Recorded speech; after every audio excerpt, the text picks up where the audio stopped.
धर्म के नाम पर हमारा समाज बटा हुआ है। अक्सर आपने AIMIM प्रमुख ओवैसी को अपने धर्म के लोगों को संबोधित करते हुए अपने धर्म के लिए आवाज उठाने के लिए उकसाते देखा होगा।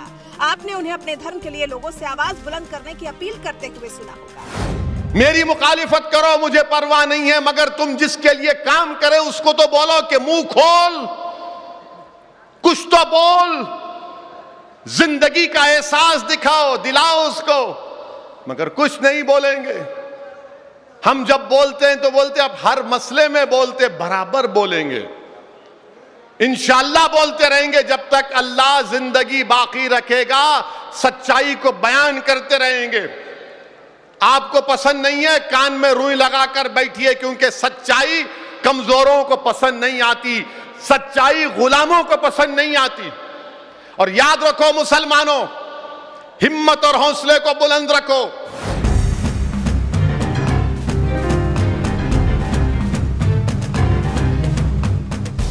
अक्सर कुछ इसी तरह से मुस्लिमों को संबोधित करते दिखाई देते हैं असदुद्दीन ओवैसी। अल्पसंख्यक होने का फायदा लेने का भी फायदा लेने के लिए, अपना हक कभी नहीं छोड़ने के लिए अपने समुदाय के लोगों से कहते रहते हैं। ओवैसी और उनकी ही तरह इसी तरह की बयानबाजी करने वालों को एक मुसलमान ने ही आईना दिखा दिया है।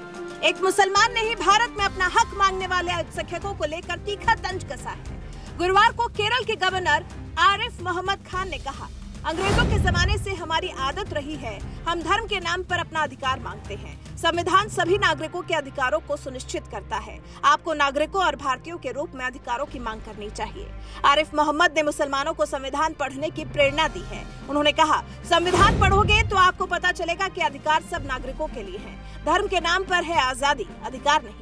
नागपुर विश्वविद्यालय में देश की प्रगति के लिए विभिन्न धार्मिक समुदायों के बीच शांति और सद्भाव विषय पर पद्म भूषण स्वर्गीय मौलाना अब्दुल करीम पारेख की स्मृति में कार्यक्रम आयोजित किया गया था और इस कार्यक्रम में केरल के राज्यपाल पहुंचे हुए थे, जहां उन्होंने भारत की समृद्ध संस्कृति और विभिन्न धर्मों के लोगों के बीच भाईचारे की सराहना की। उन्होंने कहा, धर्म के नाम पर देश का विभाजन हुआ। अभी भी इस तरह के विभाजन की कोशिश कर रहे लोगों को बताएं कि हम सब एक हैं। अगर किसी सरकारी योजना में गैस कनेक्शन बांटे जा रहे हैं तो इसे सभी को वितरित किए जाएंगे। आरिफ मोहम्मद ने साफ कहा, धर्म शत्रुता पैदा नहीं करता। जो आप अपने साथ होना पसंद नहीं करते उसे आपको दूसरों के साथ नहीं करना चाहिए। अगर मैं बहुसंख्यक हूँ तो धर्मनिरपेक्षता कुफ्र है, लेकिन अगर मैं अल्पसंख्यक हूँ तो धर्मनिरपेक्षता शरीयत हो जाती है। ये कैसे हो सकता है? फिर ऋग्वेद की अहमियत बताते हुए केरल राज्यपाल ने कहा, ऋग्वेद हमें एक साथ रहना सिखाता है। हिंदुस्तान में अलग अलग देवी देवताओं की पूजा होती है, भाषाएं बोली जाती हैं, फिर हम कैसे एक हो सकते हैं? अगर आप एक धर्म को एक कारक बनाते हैं तो दूसरों को बाहर रखा जाएगा। अगर एक संस्कृति या त्वचा के रंग को कारक बनाया जाता है तो अन्य को बाहर रखा जाएगा। फिर आरिफ मोहम्मद ने असुरक्षित महसूस कर रहे मुसलमानों को यकीन दिलाया कि आज की सरकार उनके लिए किस तरह की मंशा रखती है।